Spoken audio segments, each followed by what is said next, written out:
أيقظت أتفه قدرة ممكنة قطرة الماء فايدتها الوحيدة ترطيب شفايف جميلة المدرسة، وبسببها زملائي بالفصل يعاملوني كنكرة، وبالقتال يرموني أول واحد كطعم بدون أي تردد. لكن بثواني الطعم اللي رموه بدأ يكتسح كل شيء، والسبب هو تفعيل نظام السمو اللي حول قطرة الماء عديم الفايدة إلى قوة تتجاوز أعلى الرتب، قوة غضب إله البحر، رياح ثقيلة تجتاح المكان بإحساس خانق، تمر من بين جدران مصنع فولاذ مهجور، دفعة قوية خلتني أترنح والحصى يتطاير تحتي بصوت مزعج. استعدت توازني ونفضت الغبار عن أكمام زي الباهت، عيوني تمسح. ما دخل المصنع المظلم أمامي، شيء بالداخل يزمجر، اهتزازات عميقة ومتشابكة، ما يقلون عند الزينة. أصحاب القدرات الضعيفة لازم يعرفون مكانهم كطعم. صوت ليتون الهادئ وصلني من الخلف. السيد الشاب العائلة لين كان يلعب بعصا مشتعلة بلون أحمر ناري، والله بالمتراقص في قمتها، يكشف عن ابتسامته الباردة. عصا نار من المستوى الثاني وأعلى فئة، قيمتها تكفي لإطعام 3 أجيال من عائلة عادية. وحدة الاستطلاع في مكانها. صاح واحد من أتباع ليتون: انتبهوا يا جبناء، هذه هي نهاية الضعفاء. عشرات الطلاب الواقفين ورا خط الأمان كانت تعابيرهم غامضة، بعضهم يشفق علي وبعضهم مرتاح لأنه مو هو اللي بمكاني، مسكين قدرته قطرة ماء، قدرة ما تسوي شيء غير بسط الماء. سمعت إنه كان آخر واحد بحفل الإيقاظ قبل شهر، وعلى طول أرسلوه لوحدة الطليعة. وحدة الطليعة للطعم دورها تتلقى الضربات بدل المقاتلين الحقيقيين، إذا اختاروك لها ما بيدك حيلة. همستهم تتسلل لأذني، تجاهلتها كلها وطلعت عملة معدنية من جيبي، مصدية حوافها متآكلة بس تلمع من كثر الاستخدام. أرميها وألقطها مرة ثانية. نظري مكان على مدخل المصنع، بل كان مثبت على لوحة زرقاء بهتة ما أحد يشوفها غيري. نظام السمو غير نشط. شروط التفعيل: تجميع نقاط الصدمة ل100%، التقدم الحالي 99%. مر شهر كامل من يوم تصنيفي كفاشل في حفل الإيقاظ، وهذه اللوحة ثابتة في زاوية رؤيتي. كل مرة أحد يسخر مني أو يحتقرني أو يدوس على كرامتي الشريط يتقدم. شهر من الإهانات وصلني ل99%، باقي شوي بس. مسكت العملة وبأصابعي تلمست سطحها الخشن. زاوية فمي ارتفعت بابتسامة خفيفة. ليتون معاه حق، التفت له وصوتي كان عادي كأني أسولف عن الغداء. ذئاب العاصفة من المستوى الأول اللي جوه، أتمنى تقدمون عرض ممتع. ليتون ضيق عيونه، ما قدر يقرأ تعابيري، ضعيف على وشك يترمى لوك الذئاب. المفروض ما يناظر أحد بهذه الطريقة، هادئ بزيادة، هدوءه يوتر. لكن هالشك ما استمر إلا لحظة قبل ما يدهسه إحساسه بالتفوق. مجرد فاشل بالنهاية، نكرة بالكاد يقدر يطلع. كم قطرة موية من أصابعي، مهما حاول يمثل الهدوء هذا ما يغير حقيقة إنه وإلا ستسحق. كفى كلاما. يسحب ليون عصاه مشيرا للمصنع. ادخل رنين ليتون. تم رصد ازدراء شديد. نقاط الصدمة -10. الرقم في اللوحة يرمش، لكن النسبة ما زالت 99%. عبست 10 نقاط انضافت والشريط ما تحرك. بسرعة لمحت الكلام الرمادي الصغير بأسفل اللوحة، شي ما انتبهت له من قبل.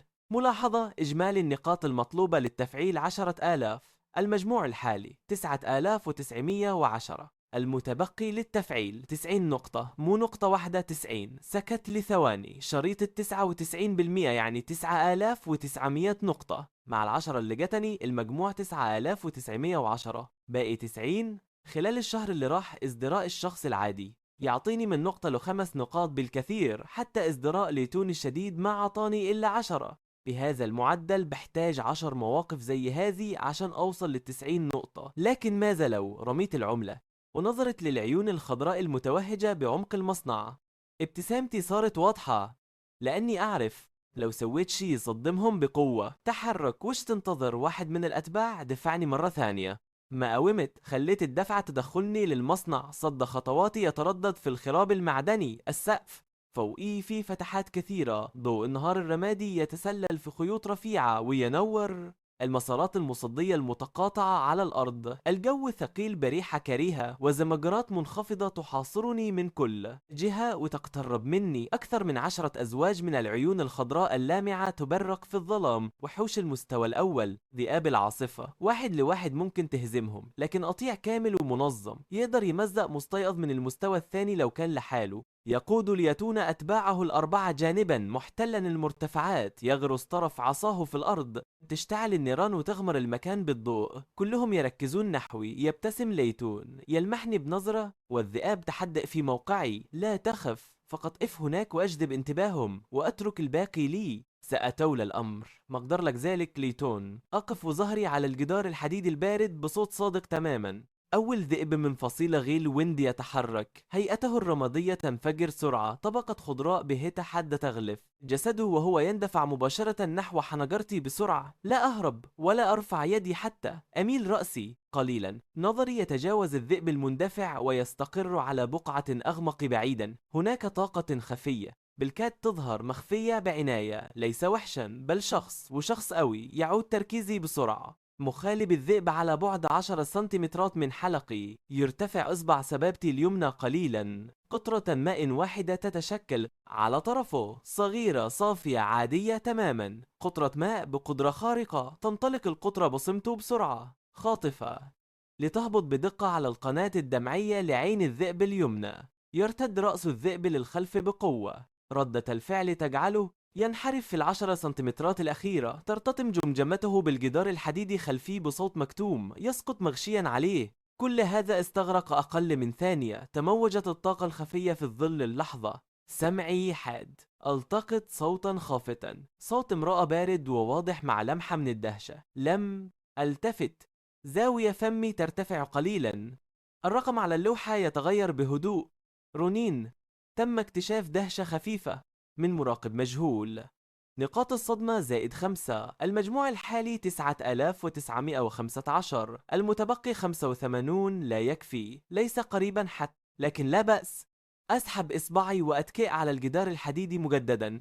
أراقب ليتون في الطرف الآخر وهو يقذف النار ويقدم عرضه الكبير. العرض قد بدأ للتو. في هذه الأثناء بعد أن قضى ليتون على ذئب غيل ويند الثالث يلتفت نحوي وأنا لا أزال واقفا عند الجدار. تومض نظرة باردة وحاسبة في عينيه. ينحني ويهمس بشيء للتابع بجانبه. يومئ التابع ويسحب قنينة صغيرة محكمة. الإغلاق من سترته. جمجمة منقوشة على سطحها. مسحوق إغراء الوحوش. مادة محظورة مصممة لجذب الوحوش عالية الرتبة. يلعق ليتون شفتيه. نظره يستقر على ظهر زي الرسمي. ما يريده لم يكن أبدا استخدامي كطعم فقط. ما يريده هو العملة الصدئة التي تركها وداي. تقارير استخبارات عائلة لين تشير إلى أن العملة تحمل طاقة فريدة لم يروا مثلها من قبل. لماذا يمتلك شخص تافه من الرتبة إف شيئا كهذا؟ الأفضل أن يختفي ببساطة. يطلق ليتون نظرة نحو التابع.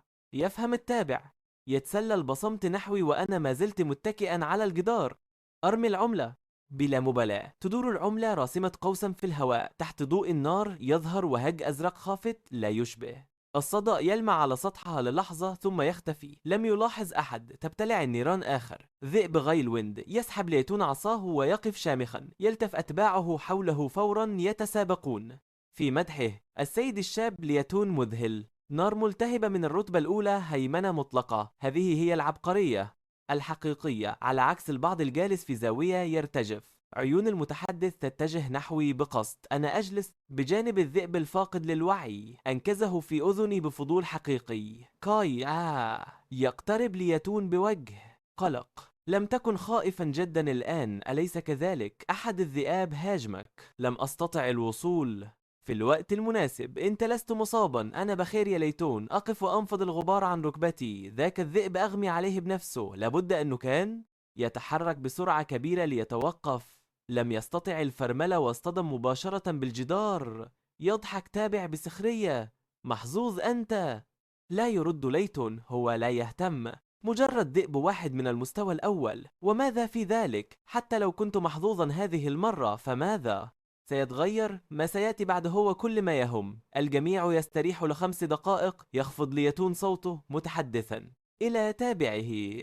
ثم سنتقدم إلى المنطقة الأساسية. بينما يقول هذا تسلل أحد الأتباع بهدوء خلفي وأصابعه تمسك بالقنينة الخزفية. يلف السدادة لفة خفيفة. تسقط كمية ضئيلة جدا من المسحوق وتلتصق بدقة بداخل يقظي من الخلف. مسحوق إغراء الوحوش عديم اللون وعديم الرائحة كما يفترض، لكني أشم أثرا خفيفا لرائحة حلوة نفاذة كطاقة قديمة ممزوجة بنوع من المعادن خافتة، لكنها موجودة. ألمح يدي التابع بطرف عيني وهو يسحبها، ثم أنظر إلى أليس دال، القلق المصطنع الذي لا يزال على وجه الياتون. أعرف تماما ما يحدث. اللوحة تظهر بهدوء في مجال رؤيتي. نقاط الصدمة الحالية 9915، المتبقي 85%. الاحتقار العادي لن يوصلني لهدفي، لكن إذا حدث ما هو قادم بونت مودول. هدوء تام. لا أنطق بكلمة، لا أكشف أوراقي. أتبعهم بصمت نحو المركز. المنطقة. وجهي يرتسم عليه الخوف والتردد المناسبين. وضعية الأداء الكامل. في الظل سارة يتربص على عارضة فولاذية على بعد 30 متر. طرف معطفها التكتيكي الأسود يتمايل مع الريح. إنها مشرفة التقييم السري للجيش. ما فعلته للتو. إطلاق قطرة ماء في عين الذئب. لقد رأت كل شيء بالكامل. مثير للاهتمام. كلمتان. هذا هو حكم سارة الداخلي، لا شيء أكثر. تركيزها الآن على ليتون. من جانبه، لقد التقطت رائحة مسحوق إغراء الوحوش، مادة محظورة عسكريا تظهر في تقييم طالب، وهذا وحده كاف لجلب مشكلة خطيرة على عائلة لين. لكنها لم تتدخل بعد. هي تحتاج أن ترى بالضبط ما يخطط له لايتون، وتريد أن ترى خياري حينما أحشر في الزاوية. هل سأنهار وأطلب المساعدة أم سأفعل شيئا مختلفا تماما؟ كورون. مساحة عميقة داخل المصنع تظهر فجأة. آثار مخالب عميقة محفورة بالأرضية، ليست من ذئاب. عرض كل علامة يتجاوز نصف متر. الفولاذ على الحواف ممزق وملفوف كالورق. وجوه الأتباع تغيرت. أيها السيد الشاب ليتون، آثار المخالب هذه على الأقل من المستوى الثاني أو أعلى، أليس كذلك؟ لايتون يمسح الأرض بنظره. تعابيره لم تتغير. وماذا في ذلك؟ مجرد بقايا متفرقة من المستوى الثاني، أستطيع التعامل معهم وحدي. بينما يقول هذا، انحرفت نظرته بلا مبالاة نحو ياقة زي من الخلف. مسحوق إغراء الوحوش يحتاج 15 دقيقة لينتشر. مرت 7 دقائق فقط. وعندما يصل المسحوق لأقصى تأثيره، ستكون رائحتي كشعلة إشارة تجذب كل وحش في محيط 3 أميال لمكاني. في الفوضى التي ستتبع من سيلحظ موت شخص نكرة. لايتون يعد الدقائق في رأسه، والابتسامة على وجهه تزداد استرخاء. ما لا يعرفه هو أن حساباتي الآن أكثر دقة منه بكثير. مرت 7 دقائق ولم يظهر أي وحش من المستوى الثاني. هناك تفسيران فقط. الأول، لا يوجد وحوش من المستوى الثاني في هذه المنطقة. الثاني، هناك كائن برتبة أعلى هنا بالفعل، ووحوش المستوى الثاني لن تطأ أرضه. أنظر لآثار المخالب التي بعرض نصف متر، ثم أنظر إلى الثقوب المتعرجة في السقف فوقي. هذا ليس ضرر انهيار طبيعي، شيء ما قد اخترق السقف من الخارج ودخل هذا المكان، وهو هنا منذ ذلك الحين. نبض قلبي ثابت عند 62 نبضة بالدقيقة. بدأت الأرضية تهتز، اهتزاز بالكاد يلاحظ، تردد بطيء كأنه نبض قلب ضخم. تحت الأرض الأتباع لم يلاحظوا. ليتون لا يزال يضحك مع أحدهم، لكنني أشعر به، ليس قادما من بعيد، إنه تحت قدمي مباشرة. أنظر للأسفل بين القضبان، نقطتان من ضوء أحمر خافت تمضان في الظلام بالأسفل، كأنهما كرتان من حديد ملتهب. تلك عيون. أرفع رأسي وصوتي بارد تماما. لايتون، خدع مسحوق إغراء الوحوش خاصتك. ربما جلبت شيئا أكبر مما خططت له. وجه لايتون يخلو من الدماء. الأرضية تنفجر. سطح الفولاذ ينشطر من المنتصف. كتل خرسانية وقضبان ممزقة تتطاير في الهواء. وحش رمادي بحجم شاحنة صغيرة يندفع من الشق، جسده بالكامل مدرع بصفائح رمادية حديدية. المزيد من الوحوش المدرعة من المستوى الثاني تتبعه، الثاني ثم الثالث. في 5 ثوان 12 وحشا مدرعا يخرجون من باطن الأرض، محطمين أرضية المنطقة الأساسية إلى ركام. كل واحد منهم يستهدفني، أو بالأحرى يستهدف رائحة مسحوق إغراء الوحوش العالقة على ياقتي. ياه إلهي. الأتباع يتراجعون بفزع، يتعثرون ببعضهم البعض. وجه ليتون أصبح شاحبا في ضوء النار. هو خطط ل3 أو 5 وحوش من المستوى الثاني على الأكثر. فوضى كافية للتخلص من شخص بهدوء، لكن 12 هذه ليست تصفية هادئة، هذه كارثة خارجة عن السيطرة. تراجعوا جميعا. يصرخ ليتون ويضرب بعصاه. الأرض. جدار من النار يرتفع ليصد الاندفاع مؤقتا. تحركوا. ثم استدار وهرب. جميع الأتباع الأربعة تبعوه فورا. بعد 10 خطوات استدار ليتون وصرخ نحوي: أصمد، سأذهب لأحضر الدعم. أداء جيد، لكن قدميه لم تبطئ ولو للحظة. أقف ثابتا أراقب ظهور لايتون ومجموعته وهم يختفون في الممر. تعابير وجهي فارغة. جدار النار بدأ يتلاشى 5 ثوان على الأكثر قبل أن يختفي. أنا لا أهرب، ما أحتاجه هو نقاط الصدمة. نقاط الصدمة الحالية 9915، متبقٍ 85 نقطة. أحتاج لجمهور يمكن صدمه بقوة كافية. نظري يمر عبر العارضة الفولاذية على بعد 30 متراً. توقيع الطاقة المخفي لا يزال هناك، ومع ظهور الوحوش المدرعة فإن نبضه تسارع بشكل ملحوظ. أيا كان فهو متوتر متردد بشأن التدخل. هذا يكفي. أحرك أصابعي وأمسح التضاريس حولي بسرعة. قضبان صدأ، أعمدة دعم منهارة، وسقف شبه مهدم. سطح القضبان مغطى بصدأ قديم. معامل الاحتكاك يقترب من الصفر، والأعمدة تترنح بالفعل من الموجة الصدمية. عندما اندفعت الوحوش من الأرض، الثقب في السقف يتمركز يسار مجموعة الوحوش. الحطام قد يسقط بأي لحظة. قطرة الماء العادية، مواصفاتها 100 مليلتر كحد أقصى بمدى مترين. 100 مليلتر ضد 12 وحشا مدرعا. لن تخدشهم حتى، لكنني لم أفكر أبدا بالمواجهة المباشرة. ينهار جدار النار. كل الوحوش 12 تندفع للأمام دفعة واحدة. حوافرهم الحديدية تسحق الأرضية وهم يهجمون نحوي مباشرة. أفتح عيني، لا أتراجع، بل أخطو يمينا. أهبط بدقة على عارضة فولاذية ساقطة وأنطلق راكضا. أنا لا أهرب، بل أتحرك على الهيكل متجها نحو قضبان السكة بمحاذاة الوحوش. مساري دقيق وحاسم كالجراحة. كل خطوة كانت في النقطة العمياء بمجال رؤيتهم. 3 ثوان وأصل إلى السكة. أرفع كلتا يدي في نفس اللحظة. قطرات ماء تتسرب من أطراف أصابعي 10. كل قطرة من مخزون قدرتي تتدفق في هذه اللحظة. ليس إطلاقا، بل تغطية. تنتشر القطرات كغشاء مائي رقيق يغطي تماما 3 أقسام من السكة التي ستعبرها الوحوش. طبقة رقيقة شبه خفية على السطح، لكنها كافية. حافر الوحش الأول المدرع يضرب السكة المبللة. السطح المصقول بالصدأ بالفعل، ومع إضافة الماء ينخفض احتكاكه للصفر تقريبا. وحش مدرع ب3 أطنان يندفع بأقصى سرعته.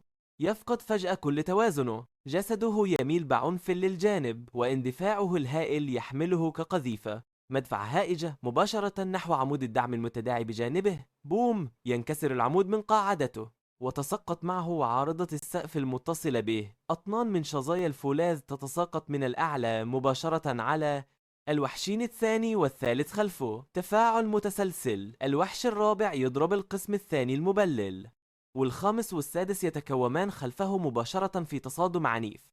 بقية الوحوش تجد طريقها مسدودا بأجساد ضخمة من بني جنسها. صوت اصطدام الدروع يدوي في المصنع. 5 ثوان. هجوم 12 وحشا مدرعا من المستوى الثاني. انهار في 5 ثوان ب200 مليلتر من الماء فوق العارضة.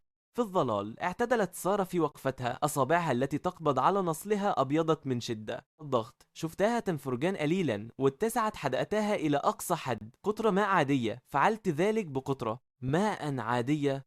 هذا ليس قتالا، هذه سيطرة على ساحة المعركة بمستوى كاسح. في تلك اللحظة مجتاحها لم يكن مجرد دهشة، بل صدمة عارمة لا يمكن إيقافها. أرقام اللوحة تتخبط بجنون. دينج. تم رصد صدمة قصوى من مراقب مجهول. نقاط الصدمة زائد 80. المجموع الحالي 9995. المتبقي 5 نقاط فقط. ثم أسمع خطوات. ليتون يعود راكضا، ليس بسبب صحوة ضمير مفاجئة، بل لأن الممر الذي هرب إليه أصبح مسدودا الآن بقطيع آخر من ذئاب الرياح التي جذبتها رائحة مسحوق الوحوش. محاصر بين تهديدين لا مفر له. لم يكن أمامه خيار سوى العودة. يقتحم ليتون منطقة المركز والمشهد أمامه يصيب عقله بالشلل.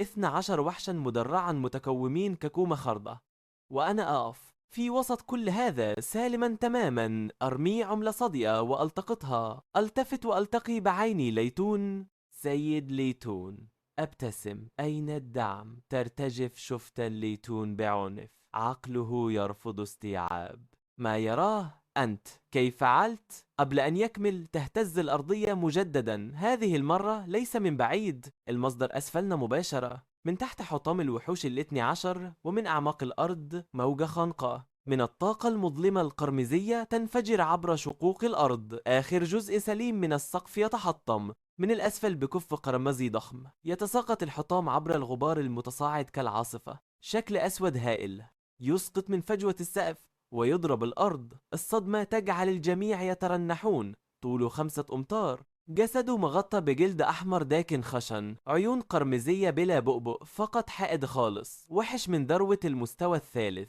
من فئة اللورد قرد الدم الهائج، الحاكم المطلق لهذه الأنقاض.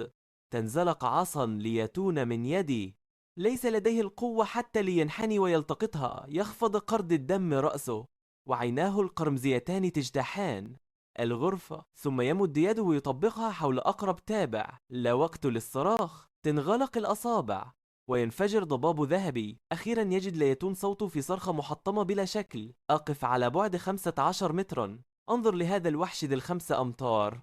أرقام اللوحة تومض بهدوء. نقاط الصدمة الحالية 9995. المتبقي 5. نبض قلبي لا يزال 62 نبضة في الدقيقة. العملة تدور على أطراف أصابعي، يمر وميض أزرق. نظرات قرد الدم الهائج تثبت علي، لا يعطي أحدا وقتا للتصرف. يخطف التابع الثاني ويصدمه بالقضبان، تنكسر سكتان بشكل كامل. أخيرا ينهار آخر تابعين ويهربان. يميل قرد الدم الهائج رأسه ويختار اللي على اليسار. خطوة واحدة، 15 مترا، كفه العملاق يهوي والأرض تنهار. حفرة بعمق مترين. يلتفت وعيونه القرمزية تثبت على لايتون. لا تقترب. أسنان لايتون تصطك ببعضها. لهب عصاه يرتجف أكتر من يديه. يعلم إن الهرب مستحيل. أنا وريث عائلة لين. يصرخ ليتون، يرفع عصاه فوق رأسه وكل طاقته الروحية تتدفق فيها بجنون. سيل من اللهب بعرض مترين يضرب صدر قرد الهيجان الدموي. خذ هذه. يتلاشى الدخان. قرد الهيجان ما زال واقفا، جلده الأحمر الداكن لم يتغير لونه حتى. ينظر إلى صدره ثم يعود بنظره إلى لايتون. تعابيره تقول كل شيء. هذا كل ما لديك. بؤبؤ عين لايتون ينكمش بعنف. الأرض يرفع قدمه ويهوي بها. العصا تتحطم. ويد لايتون اليمنى التي ما زالت تمسكها تنغرس في الأرض. يدي. يصرخ لايتون ويسقط، وجسده كله ينتفض. شيء دافئ ينتشر على ساقه، رائحة كريهة تملأ الجو. القرد يرفع يده الأخرى ليهوي بها على رأس لايتون. في تلك اللحظة شعاع أزرق ثلجي ينفجر من عارضة فولاذية على بعد 30 مترا. سارة تقفز من مخبئها، معطفها الأسود يرفرف. نصل فايرو في كل يد، تهوي بهمة بكل قوتها على عموده الفقري. قدرة رتبة اس، شق الصقيع. لحظة ملامسة النصلين لجلده، يتشكل صقيع على ظهره ثم يتوقف. تشعر سارة بقوة ارتداد مرعبة. ألم حارق يخترق يديها، طاقة ذهبية تتسرب من المقابض. نصلا فايرو من رتبة اس وبكامل القوة، لم يترك سوى علامة بيضاء خافتة على ظهر سيد الذروة. بالكاد ترى يلتفت قرد الهيجان، ذراعا واحدة تكتسح أفقيا. سارة تتقاطع بنصليها لتصد. تصادم مكتوم، جسدها يطير للخلف ويصطدم بحطام الفرن على بعد 30 مترا. جدار الفرن الحديدي ينبعج على شكل جسدها. تنزلق من الانبعاج وتسقط على ركبتيها. كلا النصلين مغروزان في الأرض، بالكاد يسندان جسدها. ضوء ذهبي يتسرب من زاوية فمها. نخبة عسكرية من رتبة اس، جرحت بضربة واحدة. اليأس يغمر الجميع كالحديد المنصهر. القرد يلتفت لهدفه الأصلي. أنا ما زلت واقفا على بعد 15 مترا بنفس وقفتي تماما قبل ظهوره. عملة تتقلب بين أصابعي. نبضات القلب 62. الأرقام على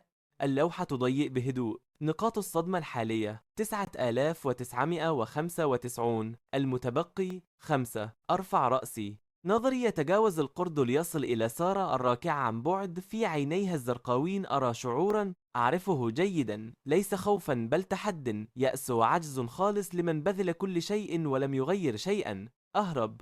تخرج سارة كلمة واحدة، صوتها مبحوح بالكاد يسمع. القرد قد بدأ بالفعل يخطو نحوي. أضع العملة في جيبي وأنفض الغبار عن بدلتي. اهدؤوا. صوتي ليس عاليا لكنه يخترق. كل صدى وكل صوت يائس بوضوح غريب، ثم أخرج من خلف الجدار وأمشي نحوه.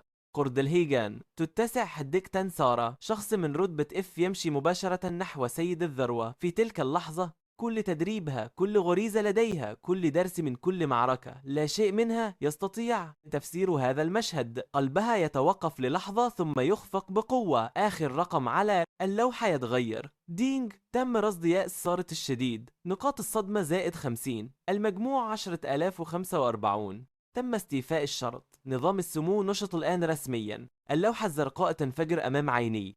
ضوء ذهبي في كل مكان. لحظة انفجار الضوء ابتلع رؤيتي بالكامل. نظام السمو نشط رسميا. قدرة المضيف الحالية: قطرة ماء رتبة F. الترقيات المتاحة: 1. استهلك 1000 نقطة صدمة لترقية قطرة ماء. لا أتردد، ارتق. بمجرد إن فكرة النص الرمادي بدأ يهتز بعنف، النص القديم يتحطم ونص جديد يتشكل. الترقية ناجحة. تهانينا، لقد حصلت على قدرة فريدة تتجاوز رتبة S. غضب إله البحر. الوصف: مولود من مصدر كل المياه، حامل لسلطة إله البحر. الماء هو أول عنصر للخلق، قادر على الهجوم، الدفاع وتشكيل أي شيء. لا حدود للمدى أو القوة. الرصيد 9045. الضوء الذهبي يختفي. أرى العالم الحقيقي مجددا. أقل من نصف ثانية قد مرت. القرد يخطو خطوته الثانية نحوي. قدمه الضخمة تسحق قضيبين حديديين. كفها الهائل يهوي علي. ظله يبتلعني بالكامل. لا أهرب، أنظر للأعلى. القرد يرى التغيير في عيني بوضوح. بؤبؤ عيني الأسود يبدأ من المنتصف بالتحول إلى لون أزرق عميق. أزرق، لون البحر الهادئ. أتحدث بصوت خافت. نبرتي لا تختلف عن وقت مزاحي، لكن هذه ليست الطريقة التي يستخدم بها الماء. أفرق أصابعي بلمسة خفيفة. صوت طقطقة بالكاد يسمع، ثم في لحظة ابتلع الصمت العالم بأسره. كل صوت في نطاق 100 متر تلاشى تماما، وما حل محله هو الرطوبة. كل قطرة ماء متبقية في هذا الخراب. جزيئات الماء في الصدأ، في شقوق الأرض وفي الهواء، جميعها تلقت نفس الأمر في ذات اللحظة. تحركت متجمعة من كل اتجاه. الأرض تحتي بدأت تشع بأنماط زرقاء كتموجات ماء، وكأنها دائرة سحرية قديمة. كف قرد الدم الهائج على بعد مترين فقط فوق رأسي وهو يهوي ساحقا. وفي لحظة الاصطدام عمود من ضوئي أزرق بعرض 10 أمتار انفجر من الأنماط تحتي، مخترقا السماء بلا سابق إنذار. داخل العمود مياه البحر تدور بسرعة جنونية. كل جزيء ماء يدور أسرع من الصوت. القوة الطاردة الهائلة تسحق أي شيء يلامسها فورا. كف قرد الدم الهائج اصطدم بعمود الماء وتوقف. ليس تباطؤ، بل توقف تام ومفاجئ. الماء فائق السرعة. حفر خطا سطحيا على كف الأرض، وبدأ سائل ذهبي بالتدفق. ولأول مرة الارتباك يظهر في عيني القرد القرمزيتين. هذا الفتى البشري الذي بحجم نملة قد جرحه باستخدام الماء فقط. حاول القرد أن يبعثر عمود الماء بذراعه، لكن العمود تشكل من جديد في جزء من الثانية. السائل لا يملك شكلا ثابتا، تكسيره لا يعني شيئا، فهو يعود فورا. انتهى. صوتي يخرج من قلب العمود بهدوء مستفز. جاء دوري. أرفع يدي اليمنى وأفتح أصابعي قليلا. السماء التي بدت من فتحة السقف تغير لونها. السماء الرمادية ابتلعتها في 3 ثوان طبقة من سحب زرقاء داكنة، وتسارعت السحب في دورانها. مشكلة دوامة هائلة. ما يتدفق الآن ليس ضوء النهار، بل هو الماء. موجة شاهقة تهبط من الأعلى، انقسمت ثم تجمعت في الهواء لتأخذ شكل يد عملاقة. يد مصنوعة بالكامل من الماء سقطت من الأعلى، دقيقة وقوية لتغلق على عنق القرد الهائج. أرض الدم الذي يبلغ طوله 5 أمتار أصبح حبيسا بيد الماء. قاوم بكل قوته ومزق اليد المائية مرارا، لكن كل فجوة كانت تملأ في 10 من الثانية. الماء لا يملك نقاط ضعف لأنه بلا شكل ثابت، لا يمكن تحطيمه. عيناي الزرقاوان تراقبان القرد المحاصر. والأرقام على اللوحة أمامي جنت. دينج. تم رصد صدمة سارة الساحقة. نقاط الصدمة زائد 200. دينج. تم رصد رعب وانهيار إدراكي. نقاط الصدمة زائد 150. دينج. تم رصد انهيار عقلي لأتباع مجهولين. نقاط الصدمة زائد 80. دينج، تم رصد صدمة جماعية من مراقبين خلف الشاشات. نقاط الصدمة زائد 500. رصيد نقاط الصدمة الحالي 9975، والأرقام ما زالت ترتفع. أراقب القرد الهائج وأنتظره حتى ينهك نفسه. قوة مقاومته تضعف، ليس لأنه يستسلم بل لأن قبضة الماء تشتد عليه، لكنه لم يفقد طاقة حياته بعد. طاقة حياة سيد ذروة من المستوى الثالث، أشد عنادا مما واجهته من قبل. خذ وقتك أتمتم. لنفسي بنبرة من ينتظر غليان الماء، القرد لم يستسلم. فتح فكيه الضخمين وأطلق شعاعا من طاقة قرمزية، موجة صدمة مظلمة. الضربة أصابت يد الماء مباشرة.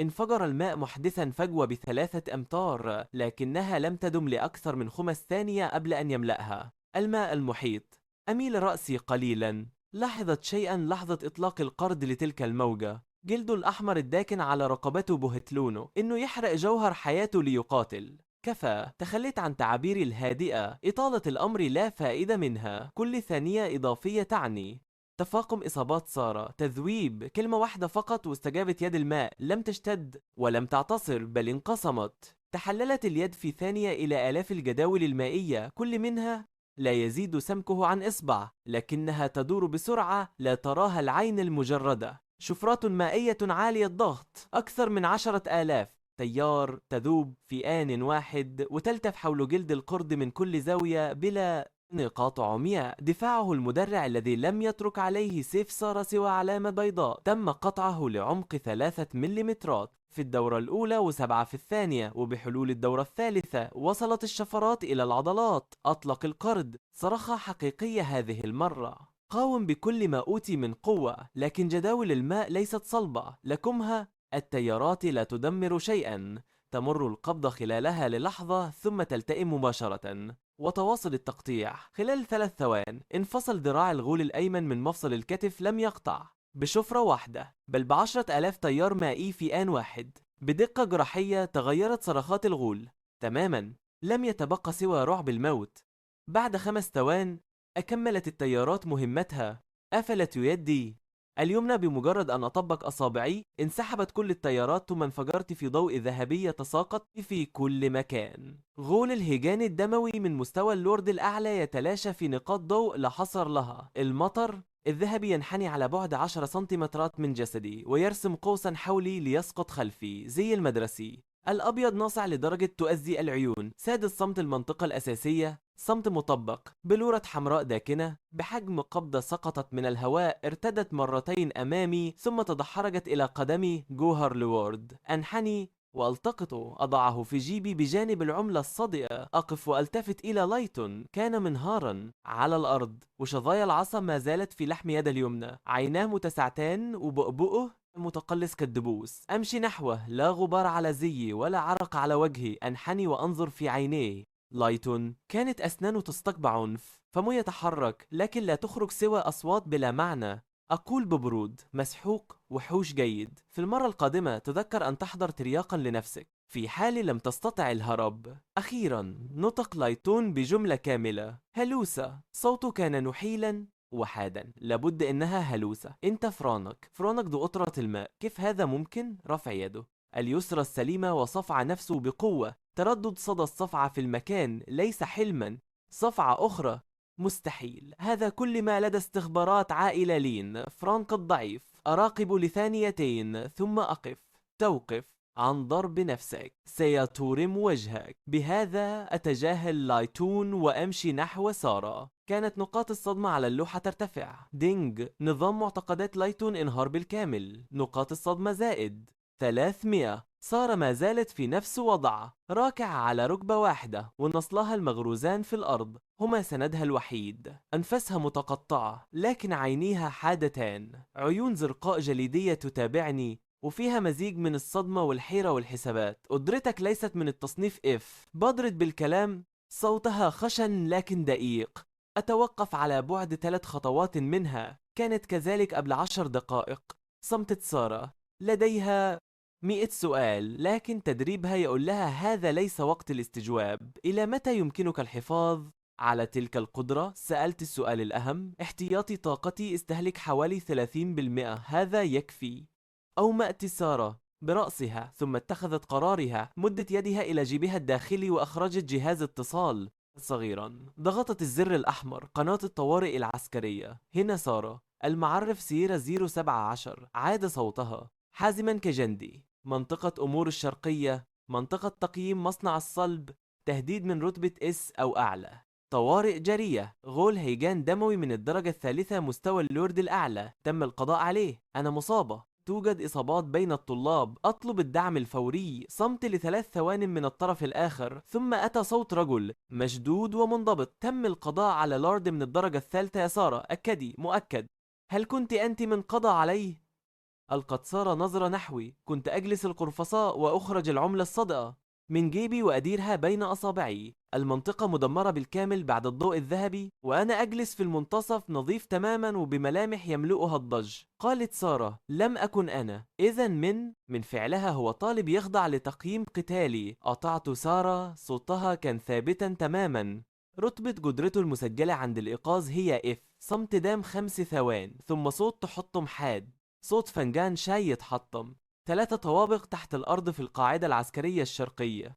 24 شاشة عالية الدقة مثبتة في جدران مركز المراقبة. الشاشة السابعة تغطي منطقة مصنع الصلب. الآن 11 شخصا يتجمعون أمام تلك الشاشة، بينهم القائد الأعلى للقاعدة الجنرال جراي، رجل في 62 من عمره، يرتدي زيا رماديا بسيطا بلا شارات. يده اليسرى كانت تمسك فنجان شاي قبل نصف دقيقة. قطع الخزف مبعثرة على الأرض. عيون الجميع مثبتة على الشاشة السابعة. تم سحب اللقطات لإعادتها، بدءا من اللحظة التي ظهر فيها غول الهيجان، مرورا بيد الماء التي ظهرت من العدم، وهجوم التيارات ومطر ضوء الذهبي. كل إطار تم إبطاؤه وإعادته 3 مرات. لوحة بيانات كشف الطاقة على اليمين.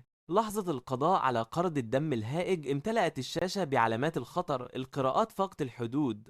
المؤشرات جنونية. رئيس الفريق التقني بدا مذهولا. لقد نشرنا كاشفات طاقة من النوع 7 بأقصى مدى، يعادل رتبة اس اليوم، لكنه لم يصل للحد الأقصى بل فاض. القراءة تجاوزت الحد الأعلى لإس على الأقل بنسبة 40%. صمت مطبق في مركز المراقبة. الجنرال جراي يحدق بالمراهق ذي الزي الأبيض على الشاشة. الإعادة متوقفة عند لحظة انتهاء المعركة. أظهر وأنا جاثم وسط ضوء ذهبي يغطي كورون. أقلب عملة في يدي يبدلتي بلا ذرة غبار. قال الجنرال جراي. أعرض ملفه بعد 30 ثانية. عرض سجل لي على الشاشة الرئيسية. الاسم KL، العمر 17، رتبة الإيقاظ القدرة قطرة ماء. ملاحظات: لا يوجد ملف نظيف بشكل مستحيل. قطرة ماء. ابتعدت عين الجنرال جراي عن الملف وعادت للإعادة للقطات. على الشاشة يد الماء تهبط من السماء. بصراحة في الصورة جمال يشبه اللوحات الجدارية القديمة. أعلى من رتبة اس الثلاثية. ريد يتأكد من بياناته مرة أخرى. سيدي، على حد علمي في الاتحاد بأكمله لا يوجد سوى 3 مستيقظين مسجلين برتبة اس الثلاثية. ما وراء رتبة اس الأدبيات النظرية لها مصطلح الرتبة الأسطورية، لكنه ظل مفهوما نظريا ل20 عاما. الآن لم يعد كذلك. انحنى الجنرال جراي والتقط شظية من فنجانه. شفروا هذه اللقطات بأعلى مستوى. كل الحاضرين من هذه الثانية. كل ما رأيتموه اليوم سري بأقصى درجات السرية العسكرية. الكشف عنه يعني محكمة عسكرية. أجاب 10 أشخاص بصوت واحد. اعتدل الجنرال جراي واقفا. اتصالات. وصلني بقناة سارة. سارة، أين ذلك الطالب الآن؟ بجانبي تماما. صمت قصير. إنه يقلب الوحوش المدرعة. رمش الجنرال جراي يقلبها، تلك التي أسقطها بغشاء الماء. لقد تكومت فوق بعضها عالق على ظهره ولا يستطيع النهوض، وهو يساعدها على التقلب. كان هناك شيء غريب في نبرة سارة، ليس سخرية بل أقرب إلى شعور بالعبثية التي لم تستطع استيعابها. لم يسأل الجنرال جراي أكثر. سارة، كيف هي إصاباتك؟ 3 أضلاع متضررة بشدة، ورئتي اليسرى مصابة، لكني أقاوم. الدعم والطاقم الطبي في الطريق. 6 دقائق ويصلون. اسمعي جيدا. أخذ الجنرال جراي ثانيتين ليختار كلماته. قبل وصول الدعم لا تتخذي أي إجراء تجاه الطالب قد يبدو تهديدا، لا استجواب، لا تقييد لحركته. مفهوم. شيء آخر، مسحوق استدراج الوحوش الذي استخدمه لايتون. هل رأيت؟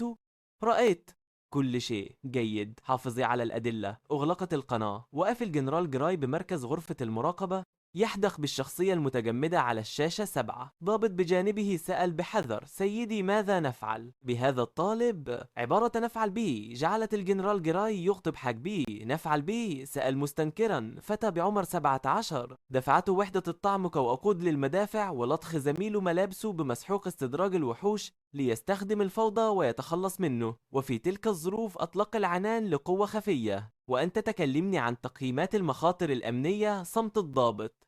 سار الجنرال جراي إلى لوحة الاتصالات ورفع السماعة بنفسه. صلني بإدارة المستيقظين في أفانور، ثم بالقيادة العسكرية للاتحاد، وأخيرا أحضر لي مدير الأكاديمية الثالثة. صمت للحظة. ذلك الذي وضع الطالب في وحدة الطعم الطليعية. كانت نبرته هادئة، لكن درجة حرارة الغرفة انخفضت درجتين. بالعودة إلى علة قلب مصنع الصلب المهجور. نعم، أنا حقا أساعد الوحوش المدرعة على التقلب. 12 وحشا مدرعا من الدرجة الثانية. كانت وديعة أمامي لدرجة أن سارة ظنت أنها تهلوس. أستخدم تيار ماء لرفع الوحش العلوي من وسطه وأقلبه برفق لتلامس أرجله الأربع على الأرض. هبط الوحش، نفض نفسه، ثم خفض رأسه ليحكي يدي. كفى حكا، لعبك أغزر من قطرة الماء خاصتي. الوحش يحك رأسه مجددا. أبعدت رأسه، سكنت الرياح لثوان ثم عادت لتدفع موجات الطاقة المتبقية في كل اتجاه. أمسكت بنواة السيد بين أصابعي وقلبتها مرتين في كفي، ثم أعدتها إلى جيبي. مسحت عيناي الأنقاض بأكملها. بقايا 3 من الأتباع متناثرة في أماكن مختلفة. لقد بردت أجسادهم. الوحيد الحي هو ديكس من كمش خلف الفرن، يرتجف وكأنه صعق بالكهرباء. ثم هناك لايتون متكئا على عمود مكسور، معظم عقله محطم لكنه ما زال حيا. مشيت نحوه بلا استعجال. الحصى يتكسر تحت حذائي. كل صوت صغير يتردد صداه في المصنع الفارغ. متران، متر ونص. انحنيت على هذه المسافة. مزيج السائل الذهبي والرائحة الكريهة. بول وعرق يضرب بقوة. لم أرتجف. ليتون بدأت أسنانه تستاك. أنا أسأل وإنت تجيب. كانت نبرتي هادئة كالمياه الراكدة. أجب جيدا وننسى ما حدث. تلك الكلمات وصلت لعقله المحطم فتمسكت بها غريزة بقائه. الغريزة تسبق أي شيء آخر. نعم نعم، سأجيب على كل أسئلتك من صاحب فكرة مسحوق. استدراج الوحش عمي الثاني. أجاب دون تردد. عم ليتون الثاني من الفرع الثاني لعائلة لين. هو من أمرني باستغلال التقييم للتخلص منك، والسبب كان تلك العملة. نظرة ليتون تلمح جيبي ثم ترتد كأنها لسعت. قال عمي الثاني: العملة تحمل طاقة لم يرى مثلها من قبل. قيمتها تفوق إنتاج مملكة سرية من الرتبة 1000. يد اليمنى تفرق سطح العملة الصدئ داخل جيبي. مملكة سرية من الرتبة 1000 تبدأ ب15 مليار. لا عجب أنه طمع بها. من غيرك يعلم، أنا وعمي الثاني فقط. قال إن الأمر لا يمكن أن يمر عبر مجلس العائلة. بالتأكيد لا، وأن لا يعلم الجد الأكبر. يريدها لنفسه. نعم، هذا كل ما أردت معرفته. لايتون يحدئ في وجهي، يبحث بيأس عن أي إشارة نجاة. يجدها أو يظن أنه وجدها. زاوية فمي تتحرك قليلا. ابتسامة تبدو لطيفة. كايل، أخبرتك بكل شيء. صوت لايتون وصل أقصى حدوده. دعني أذهب. سأساعدك ضد عمي الثاني. سأوفر لك موارد عائلة لين. أرفع يدي اليمنى. لا ماء يتشكل فيها. 5 أصابع مفتوحة تستقر بخفة على رأسه بلا أي وزن يذكر. لقد تذكرت كل ما قلته. صوتي أخف من يدي. كانت معلومات مفيدة. شكرا لك. ارتبك لايتون من هذا. شكرا لك. لكن كلماته التالية لم تخرج أبدا. طرف سبابتي اليمنى يضغط على الجلد خلف أذن لايتون. إحدى أضعف نقاط الرأس. خيط ماء يتشكل بقطر 8 من 10 مليمترات أرفع من شعرة إنسان. خيط الماء يخترق ويصيب النقطة الحيوية. بؤبؤ عين لايتون يتجمد على آخر نظرة حائرة له. فمه يتوقف نصف مفتوح. جسده لا يسقط. العمود والسياج يسندان هيئته الهامدة. لا يمكن تمييزه عن شخص حي. العملية كلها استغرقت أقل من نصف ثانية. أسحب يدي وبنقرة من إبهامي قطرة الماء تسقط في شق بين الأنقاض. حان وقت التنظيف الآن. أنحني وألتقط قطعة شظية طاقة حمراء داكنة بحجم عقلة الإصبع، أغرسها في الجرح فوق صدغ الأيتون الأيمن. هذا الجرح سببه حجر تطاير. عندما انفجر قرض الدم الهائج من الأرض والشظية عالقة به، زاوية الجرح 20 درجة أعلى من الخارج وأخفض من الداخل، تطابق مثالي لمسار شظية عالية السرعة ناتجة عن موجة انفجار. سبب الموت واضح، المسار متطابق، الدليل المادي كاف، مقبول. أمشي إلى خلف الفرن. دكس منكمش على نفسه كالكرة، يداه فوق رأسه، كل عضلة فيه متشنجة. هي ينتفض دكس بعنف، عين محتقنة بالدم تظهر بين ذراعي، تنظر إلي. أجلس القرفصاء. عندما يأتي الجيش للتحقيق قل الحقيقة. خلال التقييم واجهتم وحشا من المستوى الثالث، الضابطة سارة ومجموعتك تصديتم له معا لبعض الوقت. أنا اختبأت في زاوية ولم أفعل شيئا. داكس يحلل كل كلمة في عقله مرتين. أما بالنسبة للأيتون أشير بذقني نحو السياج. أصابته شظية طاقة من قرض الدم الهائج في رأسه أثناء القتال. رأيت ذلك بنفسك. يحدق داكس بي ل3 ثوان ثم يهز رأسه بسرعة تكاد تكسر رقبته. لا تبالوا، أقولها وأنا أقف في حالتك الآن. التلعثم في الكلام أمر طبيعي. لو كنت سلسا جدا سيكشفك الأمر. تباطأت إيماءات داكس. دينج تم رصد خوف وخضوع شديدين من داكس. نقاط الصدمة زائد 35. كل نقطة مهمة. ألتفت وألمح سارة، إنها متكئة على حطام الفرن، سترتها مطوية كوسادة خلف ظهرها. أتوجه من بين المعدات المنهارة القريبة، أستخرج لوحا فولاذيا نظيفا نسبيا وأضعه كمنصة، ثم أستخلص الماء من الهواء. ماء نقي، كل الشوائب تمت تصفيتها. أقدمه لسارة أشربي. تنظر سارة إلى كرة الماء التي تطفو فوق كفي، تتردد للحظة ثم تخفض رأسها وترتشف. في اللحظة التي تبتلع، شعور بارد ينتشر من حلقها إلى رئتيها. الألم الحاد من أضلاعها المصابة يخف بنسبة 30% تقريبا. ترفع سارة نظرها قليلا. هناك تأثير شفائي في الماء. لست متأكدا أيضا. أقول بصدق حصلت على هذه القدرة للتو. لم أنتهي من قراءة الوصف. تحدق سارة في وجهي ل3 ثوان. إنه وجه شاب بعمر 17 عاما، ملامحه لم تتجاوز الصبا بعد، نظيف كزيه الأبيض الخالي من الغبار بشكل مقلق وغير واقعي. اسمك كايل. تقول سارة ليس سؤالا. نعم. تلك الحركة سابقا، إطلاق قطرة في عين الذئب، فعلت ذلك عمدا لأراها. لا أنكر ذلك. لماذا؟ كنت بحاجة لشخص ليتفاجأ. الإجابة قصيرة جدا لكنها كانت كافية لتصمت سارة لعدة ثوان. في الأفق هدير المحركات يشق سكون الليل. 6 مروحيات عسكرية تحلق على ارتفاع منخفض من الشمال الشرقي، وأضواء كاشفة تمسح جدران مصنع الفولاذ المهجور. تنفتح الأبواب وقوات خاصة بالزي أسود قتال ينزلون بالحبال.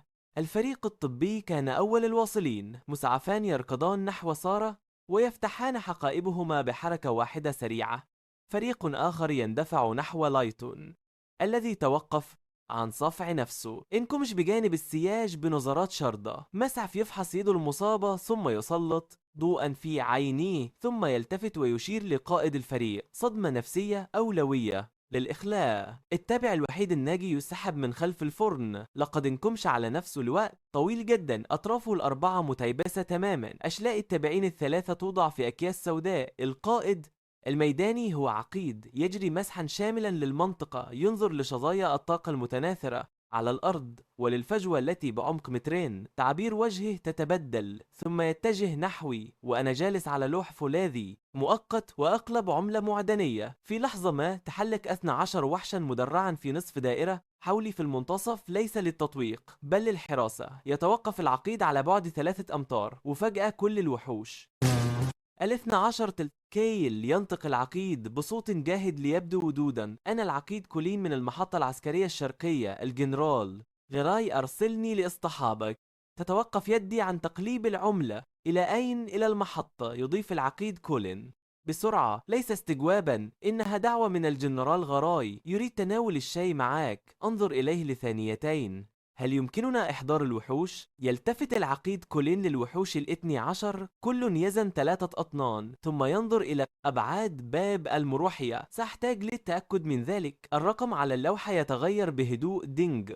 رصد شعور العقيد كولين باللامعقول. نقاط الصدمة زائد 15. أضع العملة في جيبي وأنهض من اللوح الفولاذي. الآن وأنا في المروحية مستندا على هيكلها يبدأ العرض. أكبت كل أثر لقدرتي. أضبط تنفسي على 20 دورة بالدقيقة. كتفي منحنيان قليلا. سبابتي اليمنى تنقر على ظهر يدي اليسرى بإيقاع ثابت. صورة طالب من الرتبة F خرجت قدرته عن السيطرة بسبب الرعب الشديد. العقيد كولين الجالس أمامي يلاحظ حالتي لكنه لا يبادر بالحديث.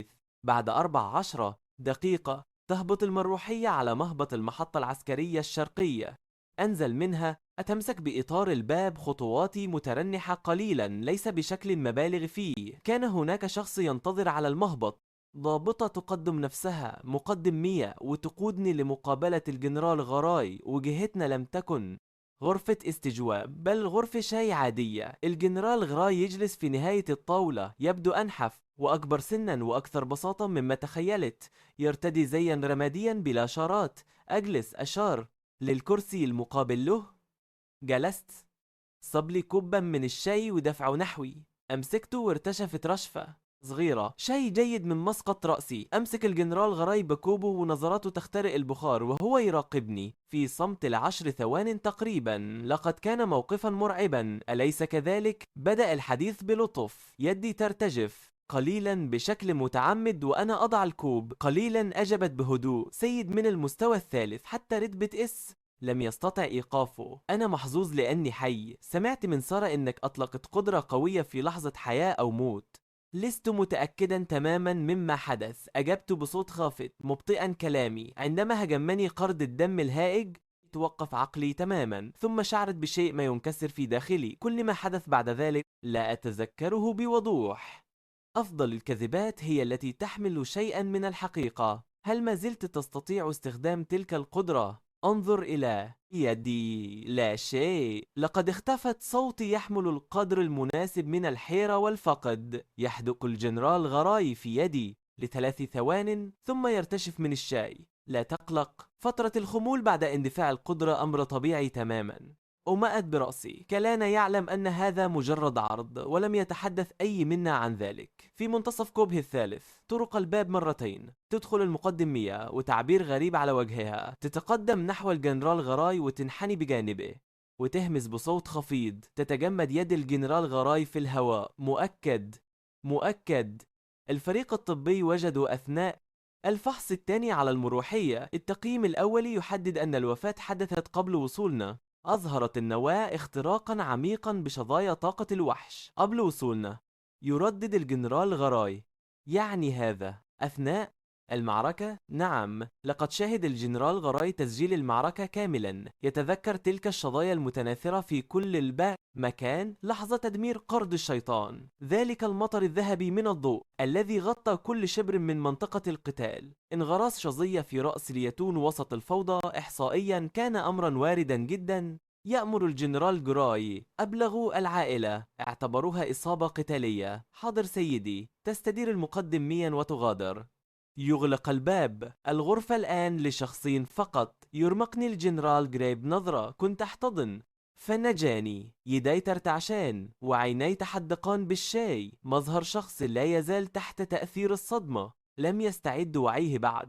الجنرال غراي لا يسأل شيئا. يملأ فنجاني. بعد 20 دقيقة تم اصطحابي للجناح الطبي. خرجت من غرفة الشاي وعند المنعطف اصطدمت بسارة. كانت قد غيرت لثوب مرضى عسكري نظيف. ضمادات سميكة تلف صدرها وظهرها. وجهها شاحب كالموت لكن عيناها الزرقوان حادتان كالشفرة. سيدي هل عادت قدرتك أي قدرة؟ أرمش بعيني. سيدي أنا مجرد مستخدم رشاش من الرتبة F. ما حدث سابقا كان مجرد رد فعل للخوف. حاليا لا أستطيع إخراج قطرة واحدة. أنت من أصابعي. تمسح سارة كل عضلة بوجهي بنظرتها. إنه وجه شاب تعبيره بريئة مرتبكة مع لمحة خفيفة من الخوف. مقنع جدا. لو لم تشاهدني وأنا أقمع بنفسي زعيما من الرتبة الثالثة لربما صدقت. رد فعل للضغط. تكرر الكلمات في فمها. رشاش من الرتبة F. إذا بسبب الخوف استدعيت سحابة عاصفة، وبسبب الخوف أذبت زعيما من ذروة الرتبة الثالثة لجسيمات ضوء بآلاف خيوط الماء المضغوط. تحدئ سارة فيا وأنا أبادلها النظرة. تحديق دام ل5 ثوان. حسنا. سارة تتكلم. أولا سأحتفظ بقصتك للآن. تمد يدها إلى جيب ثوبها وتخرج بطاقة حوافها ذهبية عليها شعار نجمة ب8 رؤوس، علامة رابطة جانج جو الجامعية. الرابطة تفتتح الأربعاء القادم. صوت سارة يعود لدقته العسكرية. هذه بطاقة توصياتي، بها يمكنك تخطي تصفيات الأكاديمية والدخول كمستقل. أخذ البطاقة وأضعها في جيبي. شكرا لك سيدي. تستدير سارة مبتعدة 3 خطوات ثم تتوقف. لا تنظر خلفها. لايتون مات. صوتها خال من المشاعر. سمعت الجنرال جيراي يذكر ذلك في غرفة الشاي. ردي يأتي بالسرعة المناسبة. مفاجئ جدا يا للخسارة. تقف سارة لثانيتين ثم تكمل طريقة. استند على الحائط وأخرج البطاقة مجددا. أرفعها نحو الضوء الساطع. الرابطة الجامعية. مسرح أكبر، موارد أكثر ومزيد من المساهمين للوحة الرهبة. اللوحة تتوهج بهدوء في رؤيتي. رصيد الرهبة الحالي 13740 نقطة، والرقم في ازدياد. الموظفون في المنطقة العسكرية يتناقلون روايات ما فعلت. كل شخص جديد يعرف القصة يساهم بقطرات من نقاط الرهبة. عزبلين ضواحي جنجا الغربية. طاولة خشب الورد في وسط الفناء عمرها 300 عام. الآن أصبحت قطعتين. يسحب اللورد لين كفه الأيمن. الشظايا لا تزال تتطاير في الهواء. هو في أوائل الستينات. شعر فضي أنيق. ضربة واحدة شأت لوحا بسمك 3 بوصات من المنتصف. تستقر نظرته على التقرير العسكري أمامه. حبر أسود على ورق أبيض يترجم. لغة واضحة. ابنك ميت. سبب الوفاة: أصيب في منطقة حيوية بشظايا طاقة من وحش من فئة الزعماء أثناء القتال. مات فورا. صور الموقع مرفقة. تقرير الفحص يحمل توقيع مقيم عسكري من الدرجة الأولى. تتوقف نظرة اللورد لين على اسم كايل ل5 ثوان. قدرة رشاش من الرتبة F خلال التقييم: تعرض لاندفاع قدرة بسبب الضغط مطلقا مؤقتا. قوة تفوق رتبته. وساعد في صد الوحش.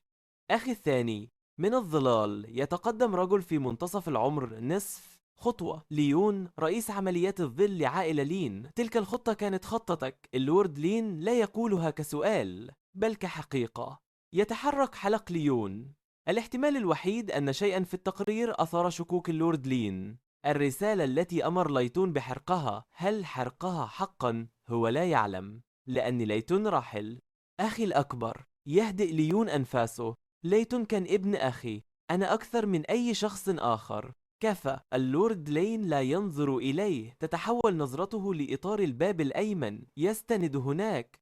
شاب في 22 من عمره يرتدي الأبيض وسيف طوله 3 أقدام عند خصره. كايدن أبرز عباقرة جيل عائلة لين. قدرة من الرتبة S. هالة النصل البلاتيني الرتبة الثالثة. أبي. التوقيت مناسب. رواية الجيش عن موت لايتون متماسكة، لكن هذه ليست النقطة. يرفع كايدن سيفه أمامه. النقطة هي الناجي الوحيد كايل، عضو فرقة الطعم. من كان يفترض أن يموت أولا بدلا من ذلك. كل مقاتلي دفعته ماتوا وهو يعود على المروحية سليم تماما. يميل رأسه مثير للاهتمام مهما نظرت للأمر. يستقر اللورد لين في كرسي وينظر لابنه الأكبر عبر الطاولة المحطمة. أنت.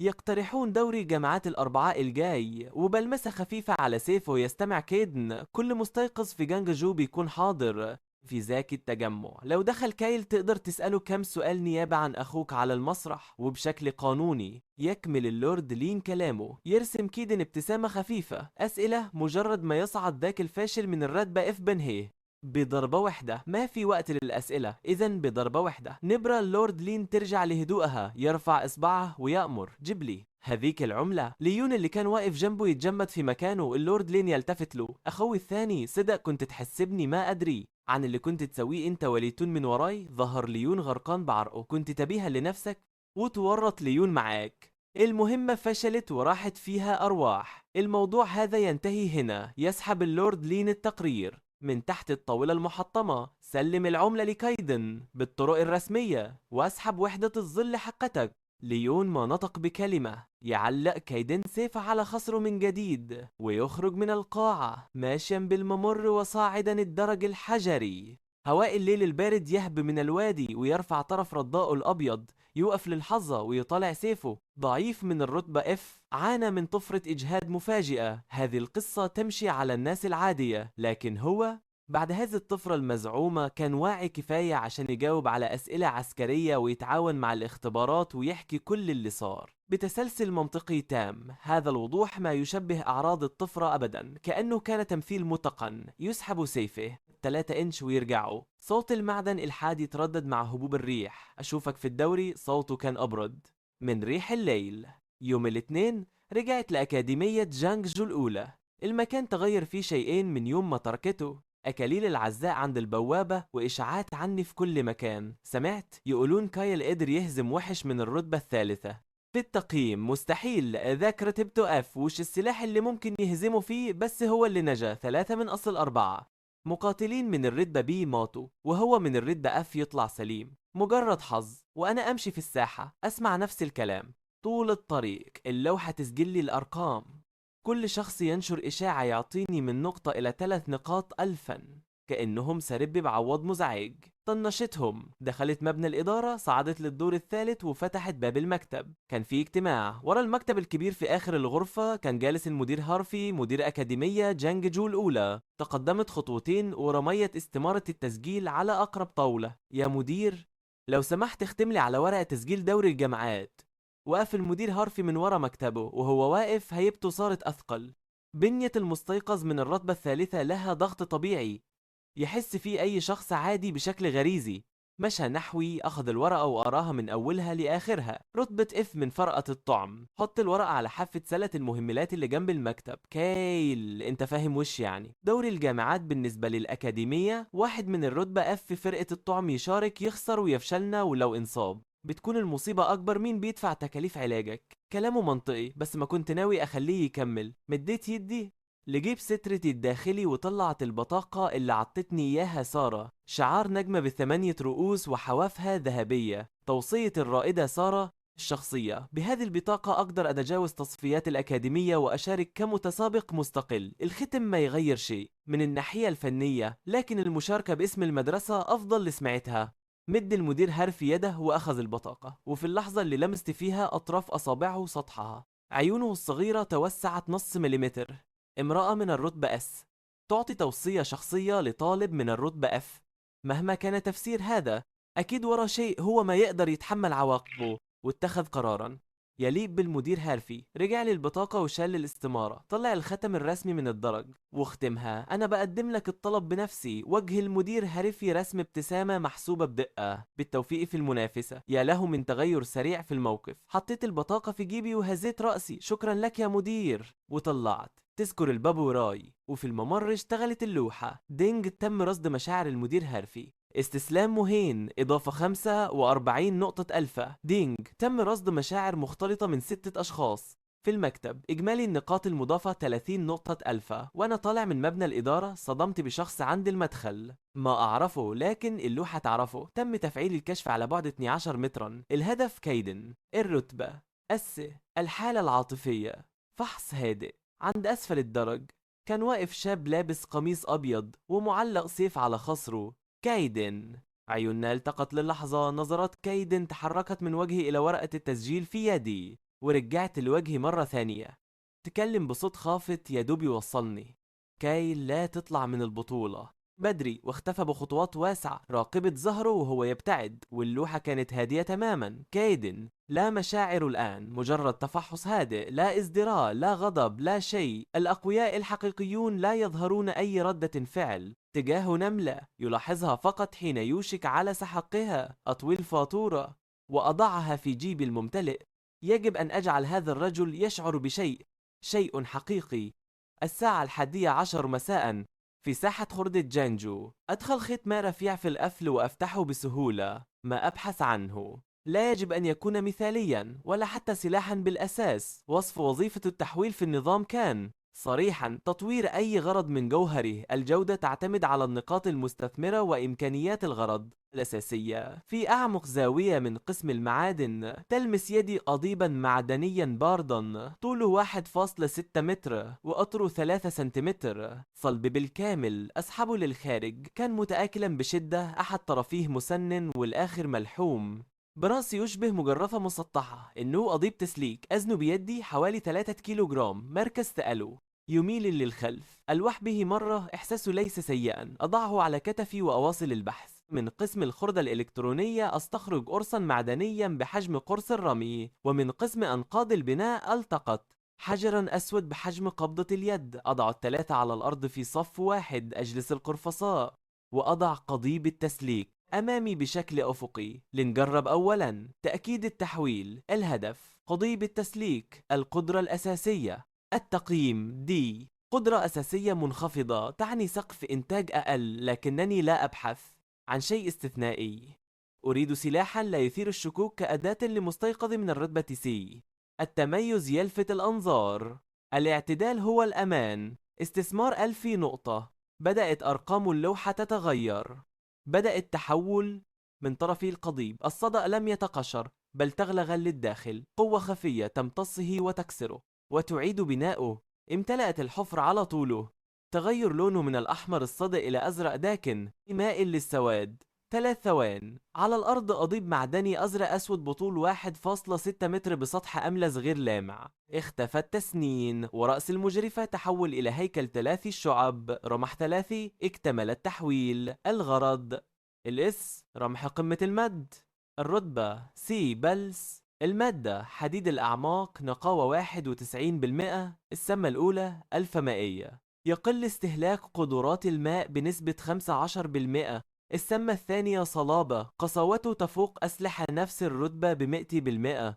أسلحة الرتبة بي لا تستطيع إيذاؤه. سلاح من رتبة سي بلس بصلابة دفاعية من رتبة بي ماينز. هذا يعني أمام خصوم برتبة بي ماينز أو حتى إي ماينز في العصبة، ضربتهم على سلاحي ستكون عديمة الجدوى.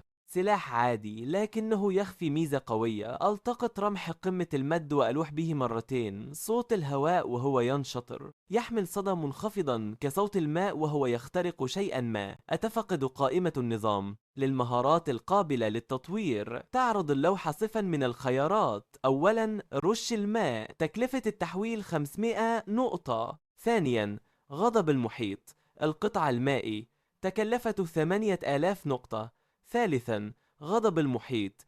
استدعاء العاصفة 10,000 نقطة. رابعا، غضب المحيط. ترويض المد 6000 نقطة. تحويل مهارة فرعية برتبة إسبلس يكلف أضعاف تحويل غرض.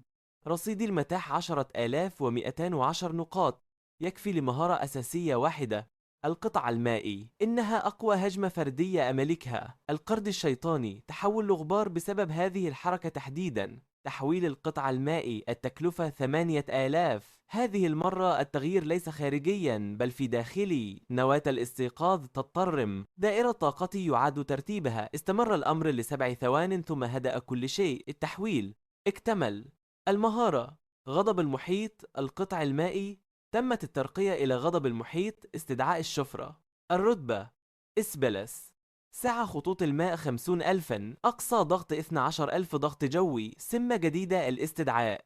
خطوط الماء لا تتلاشى بعد القطع، بل تعود تلقائيا للمستخدم لتشكل درعا دفاعيا. هجوم ودفاع في آن واحد. زادت كفاءة الطاقة بنفس مستوى القوة. استهلاك الطاقة قل ب40%. هذا يعني أن جسدا كان يصمد لدقيقتين يمكنه الآن الصمود ل3 دقائق و20 ثانية. وسمة الاستدعاء تعني أن كل ضربة ناجحة تضيف طبقة حماية حولي كلما طال القتال. أصبح دفاعي أصلب. أغرس رمح قمة المد في الأرض. أتكئ على رف معدني وأنظر إلى كفي. الرصيد 4210. لم يتبقى الكثير. يجب أن أنفق بحذر. العصبة تبدأ الأربعاء القادم. حلبة جانج جو. أدخل من بوابة المنافسين. أمسح بطاقة سارة عند البوابة بينما يقرأها الجهاز. يلقي موظف التسجيل نظرة ثانية علي. كيل. القدرة المسجلة. الرتبة F. بتوصية. البطاقة التي تم مسحها صادرة من سارة. يكتب الموظف بضعة أوامر في النظام الداخلي. تغيرت ملامحه قليلا. تفضل بالدخول. دخلت غرفة الانتظار C17. في منطقة انتظار المنافسين سحبت رمح قمة المد من حقيبتي وأسندته على الحائط. تحت الأضواء بدا رمح الأسود المزرق عاديا. الرصيد الحالي 4580 زائد 300 خلال 5 أيام. تأثير سرب البعوض ما زال مستمرا، لكن النمو تباطأ. أحتاج حافزا جديدا. حفل الافتتاح يبدأ الساعة 1 ظهرا. عند خروجي من النفق، الشاشة العملاقة تعرض ملفات المتسابقين. عندما ظهرت صورتي خفت هتاف الجمهور فجأة. المنافس 121 كايلجانج من أكاديمية جو الأولى. القدرة المسجلة: رذاذ من الرتبة F. من بين 28 ألف شخص 25 ألفا رأوا تلك الإف في المدرج الغربي، وأفرجوا الأصلع بصوت جهوري وصرخ ضعيف. يسمح لضعيف بالصعود للمسرح؟ من وراء هذا كانت تلك الكلمات شرارة. انفجرت المنطقة حوله. هل حدث خطأ ما؟ أليست قدرته مجرد بخ الماء؟ تلاعب. هذا تلاعب مؤكد. لوحة النظام أمامي تومض بسرعة. كل النقاط زائد 3 زائد 2 زائد 5. أكثر من 20 إشعارا في 10 ثوان. نقاط قليلة لكنها كثيرة جدا. أنا أمشي متأطئ الرأس بين المنافسين آخذا مكاني. ملامحي لم تتغير، لكن الرصيد في لوحتي قفز من 4580 إلى 4917. أكثر من 300 نقطة. رسوم دخول دقيقة. انتهى حفل الافتتاح وبدأت القرعة. أرقام المتنافسين تمر على الشاشة. المجموعة 37. المنافس A121 كايل رتبة F قدرة الرذاذ. المنافس ب78 بولت رتبة B تقوية الجلد الحديدي. الجمهور انقسم نصفين. طرف يضحك، أليس هذا فوزا مجانيا؟ والطرف الآخر غاضب. لجنة التحكيم: هل تسمون هذه قرعة عشوائية؟ ضعيف ضد رتبة B. هل كان مقصودا؟ في قسم كبار الشخصيات كيدن يراقب جدول المواجهات. نقر على غمده مرتين بأصابعه. بولت قال لمساعده: المساعد. جمهور الأكاديمية الرياضية: أنواع مباشرة لا يعرفون ضبط النفس. في أي مجموعة أنا؟ المجموعة 51. الخصم رتبة C من أكاديمية قمة السحاب. لا يهم. تحولت نظرته من الشاشة إلى ذلك الشخص بالزي الرمادي المزرق الواقف في تشكيلة المنافسين. لو فاز بولت سأواجهه بالجولة التالية. فتح المساعد جدول الإقصاء. المجموعتان 37 و 51 تلتقيان في الجولة الثانية. أكيد بهدوء لم يقل ماذا سيحدث لو خسر بولت، لأنه مثل الجميع لم يأخذ هذا السيناريو بجدية. رتبة F ضد B لا يوجد ذو. الجولات التمهيدية تسير بالترتيب. أنا بالمجموعة 37. أمامي 36 مواجهة. حوالي 2.5 ساعة. أجد مقعدا في استراحة المتنافسين. أضع رمح قمة المد على ركبتي وأغلق عيني. هتاف الجمهور يأتي كالأمواج. موجة تلو الأخرى. بعد أكثر من 2 ساعات جاء الإعلان: متنافس المجموعة 37 تفضلوا إلى الحلبة. عندما صعدت للحلبة مع رمحي كان بولت بالجهة الأخرى يقوم بالإحماء. ذراعاه قد دخلتا. حالة التفعيل المسبق للجلد الحديدي. طبقة من لمعان معدني رمادي داكن تغطي سطح جلده. فارق الحجم كان صادما. طوله قرابة المترين ووزنه 110 كيلوغرام. أنا متر و75. 65 كيلوغراما بزي باهت. وأحمل رمحا أقصر مني بنصف رأس. 3 توان سينتهي ب3 توان. صح شخص من الجمهور. لجنة الحكام تقرأ القواعد. طقطق بولت مفاصله. اصطدام الجلد الحديدي ببعض أحدث صوتا مكتوما: انت كايل؟ حسنا، أنا صريح سأقولها مباشرة. على هذه الحلبة لا أتهاون، لكن سأتحكم بقوتي. أسوأ الحالات ضرر بالعظام والعضلات. شهران للتعافي. لا تخف. رفعت نظري إلي. بولت: عندما تتحدث عن ضرر العظام والعضلات عن من تتحدث؟ أنت أنا. تجمدت ملامح بولت للحظة ثم ضحك. لديك شجاعة. أول رتبة F يرد علي: حسنا، إن صمت أمام لكلمة واحدة مني سأعزمك على العشاء. أومأت برأسي. تذكر أنني آكل كثيرا قبل أن يتراجع. الحكم تحدثت، ليس بصوت عال، لكن نظام التكبير حساس. فقط للتوضيح: الضجيج في الساحة انخفض للنصف. رتبتي المسجلة هي F. قدرتي هي الرذاذ. هذه المعلومة دقيقة. صمت للحظة، لكن بعد تقييم الشهر الماضي حدث تحور لقدرتي. الجيش قد سجل ذلك. معلومات المدرسة لم تحدث بعد. وجهت رمح قمة المد للأسفل وغرست في أرضية الحلبة. رتبت الفعلية الحالية هي سي، والقدرة هي التحكم بتدفق الماء. صمت لثانية ثم انفجر الجمهور. رتب سي من F إلى C بقفزة واحدة. طفرة بهذا الحجم لا توجد سابقة أكاديمية لذلك. في قسم كبار الشخصيات انحنى مساعد كيد وقدم تحليلا هادئا. رتبة C التحكم بالماء إن كان حقيقيا هذا أقوى بكثير من رتبة F، لكن مقارنة بجلد بولت الحديدي من رتبة B لا يزال أقل بفئة. النتيجة لن تتغير. لم يقل كيد شيئا، هو لا يحلل أرقام الرتب بل يحلل لماذا كشفت هذه المعلومة في هذه اللحظة بالذات. لو كان شخص برتبة سي يواجه رتبة بي مثل البولت، فالاستراتيجية المثلى هي القتال فقط. وبقيت صامتا. كشف أوراقك قبل النزال حركة غبية، إلا إذا كانت الورقة التي أظهرها مجرد طعم. إنها الطبقة الثانية من الخطة. المجموعة 37. أبدأ مع أول خطوة. البولت اهتزت المنصة 110 كيلو جرامات مغلفة بصلابة الفولاذ. كان اندفاعه كشحنة صغيرة منطلقة 12 مترا. قطعها في 0.8 ثانية. قبضته اليمنى بدأت تشحن الطاقة على بعد مترين من صدري لمعانها المعدني. تحول من رمادي غامق إلى فضي براق. متران، متر واحد. رفعت سبابتي اليمنى. سحبت رطوبة الهواء في لحظة لتتكثف في هيئة صوت مائي بسمك الإبهام طوله 4 أمتار تشكل في 0.3 ثانية. قبضته الآن على بعد نصف متر مني. انطلق الصوت المائي بلا صوت في البداية، صوت الفرقعة. وصل بعد 0.1 ثانية من الاصطدام، لأن سرعة الصوت قد تجاوزت سرعة الصوت. نقطة التلامس مركز صدر بولت، ليس الجذع بالكامل بل عظمة القص. مسار بولت انعكس في لحظة الاصطدام 110 كيلو جرامات.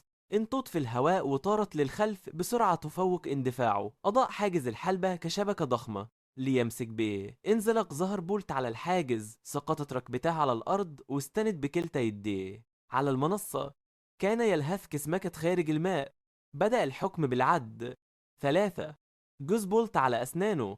ارتفعت ركبته اليمنى عن المسرح. كان ينهض، لكن قبل أن تستقيم ساقه ظهر شيء صغير أمام عينيه. قطرة ماء واحدة تحوم بثبات تام على بعد 3 سنتيمترات من منتصف حجبه. شمت بولت في مكانه. حدأ بالقطرة ثم سمعني أهمس بهدوء. هو فقط من سمعني. ذلك العشاء الذي وعدت به يا بولت. أنا من سيختار المكان. حدأ بولت بالقطرة لثانية ثم سقط للخلف. ارتطم مؤخر رأسه بالأرض. لم يفقد وعيه بل استلقى بإرادته. المنافس سقط لأكثر من 5 ثوان. المنافس 121 كايل هو الفائز. رفع الحكم الراية. ساد الصمت في الساحة. 28 ألف شخص. في تلك اللحظة صمت مطبق يسمح بسماع صوت الريح من خطوة بولت الأولى حتى طيرانه للخلف. استغرق الأمر 1.8 ثانية. لم أتحرك ولم ألمس سلاحا. إصبع واحد، صوت مائي، ضربة واحدة. انتهى. استمر الصمت ل3 ثوان ثم عاد الضجيج. ليس هتافات بل ضجة. انفجرت بعد صدمة، كأن أحدهم ضغط إيقاف ثم تشغيل فجأة بصوت أعلى من ذي قبله. قال إنه من الرتبة سي. كيف لرتبة سي أن تهزم رتبة بي بضربة واحدة؟ سرعة ذلك الصوت لم تكن طبيعية. لقد كانت أسرع من الصوت، أليس كذلك؟ اللوحة أمام عيني انفجرت. لم تكن تظهر نقطة تلو الأخرى بل تدفقت كالسيل. نقاط الرهبة زائد 12 زائد 8 زائد 15. غمرت الشاشة في 3 ثوان. قفز الرصيد من 4917 إلى 7841، قرابة 3000 نقطة بحركة واحدة، والرقم ما زال يرتفع. خفضت إصبعي والتقطت رمح المد والجزر. بينما أغادر المنصة مررت ببولت الذي كان لا يزال مستلقيا، يداه خلف رأسه محدقا في قبة الاستاد. بولت أدار عينيه لينظر إلي. لقد استسلمت مبكرا. كان بإمكانك النهوض. صمت بولت لثانيتين. طبعا قالها بصوت عال. قطرتك كانت أمام جبهتي مباشرة. أنا لست غبيا. أتلقى ضربة تانية ومستلقي وأوفر على نفس العناء. ابتسم، لكني ما زلت مدينا لك بالعشاء. أنا عند وعدي. اختر أنت المكان. حملت رمح قمة المد وعدت إلى نفق المتنافسين. مررت عبر الممر أسفل قسم كبار الشخصيات. لم أنظر للأعلى، لكن اللوحة استقبلت إشعارا خاصا. تم رصد تغير عاطفي لدى كيدن. النوع اهتمام، الشدة منخفضة، كل النقاط زائد 3 من 0 إلى 3. كيدن أبدى اهتماما فقط، لكن النملة قد لاحظت في ذلك المساء 6 من أهم 10 مواضيع رائجة على منصات جانك جو كانت عن الدوري. 3 منها كانت عني، منافس صريح يهزم رتبة بي. ما هي رتبة الفتى المائي كايل الحقيقية؟ لحظة، استسلام، بولت. المنشور الأكثر قراءة كان من منتدى المستيقظين. اسم المستخدم مراقب الهاوية. العنوان تحليل موضوعي، السقف الحقيقي لقدرات كايل في نزاله الأول. الحجة الأساسية قوة كايل تتجاوز رتبة F، لكن أداؤه الحالي يمكن تفسيره بالكامل بقوة بين سي بلس وبي، ليس لأن كايل استثنائي بل لأن دفاع بولت كان به ثغرات واضحة. تحليل احترافي وضع قوتي في منطقة آمنة، ليست عالية جدا ولا منخفضة. جلست على سريري في السكن اتصفح هاتفي. بدأت نبرة التعليقات تحت المنشور تتغير، موجة تلو الأخرى من التعليقات المتطابقة في الصياغة تتدفق. مجرد تحكم مائي من رتبة سي بولت استهان به. ظهرت هذه الجملة 17 مرة ضد موهبة حقيقية من رتبة A سنكشف فورا 13 مرة. لا تنسوا أنه من فرقة الطعم، كيف له أن يفوز بنزال حقيقي؟ بولت تلاعب بالنزال 9 مرات. جيش من البوتات على نطاق واسع. وضعت هاتفي وأنا أبتسم. خطة عائلة لين ليست ضخمة، لكن توقيتها دقيق جدا. إنهم يغمرون. تعليقات سلبية في ذروة الحماس بعد أول نزال. الهدف السيطرة على القصة وسحب العناوين. من فرانك يسقط رتبة بي بحركة إلى رتبة سي يهزم رتبة بي متهور بصعوبة. لماذا؟ لأجل خفض توقعات الناس مني. توقعات أقل تعني صدمة أخف لو تعثرت، وصدمة أخف تعني نقاط رهبة أقل. الرصيد الحالي 16440، تضاعف 4 مرات بيوم. إن لم أتحرك سيضيع مجهود عائلة لين. أمسك جوالي وأفتح حسابا خاصا سجلته قبل نصف سنة. 0 منشورات وصفر متابعين. أنشر فيديو قصير مدته 30 ثانية. كاميرا الجوال الأمامية على وجهي. إضاءة السكن فوق قاسية وبيضاء. أتحدث للكاميرا. أهلا بالجميع، أنا KL. فزت بأول مباراة بالدوري اليوم ضد بولت. وقفل تانية يقولون إني مجرد رتبة سي، وإن بولت خسر لأنه استهان بي. نقطة منطقية. أومب برأسي. بولت هاجمني مباشرة. تحليلهم ليس خاطئا. وقفة أخرى، لكن أريد أن أجيب على سؤال واحد. سأل أحدهم ماذا ستفعل ضد خصم من رتبة أي أو اس؟ أنظر ليدي اليمنى. أرفع إصبع السبابة للكاميرا. لا أعلم. أخفض يدي. قبل شهر كنت فرانكس وبلاش، الآن تطورت إلى رتبة سي. بتحكم تدفق الماء. إلى أي مدى ستصل هذه القدرة؟ أنا حقا لا أعلم. أميل رأسي قليلا في النهاية بالكاد، لكن إن كان خصمي بالجولة الثانية يشاهد هذا فمي لا يتحرك. إنها العيون شيء هادئ وواثق لا يحتاج لإثبات أي شيء. ينتهي الفيديو. أنشره. بعد 3 ساعات 1,400,000 إلى مليون مشاهدة. خوارزمية المنصة التقطت إشارتين. محتوى الفيديو مرتبط بالكلمات الرائجة لذلك اليوم. ثانياً، تفاعل المستخدمين كان عالياً بشكل غير طبيعي. نسبة الإكمال 94%، الإعجاب 18.7، والتعليقات 6.3، والمشاركة 11.2%. الخوارزمية لا تفهم مشاعر البشر بل تقرأ البيانات. قسم التعليقات كان مختلفاً عن المنتدى. أفضل تعليق: لا أعلم لماذا عندما يقول لا أعلم أشعر أنه يعلم كل شيء.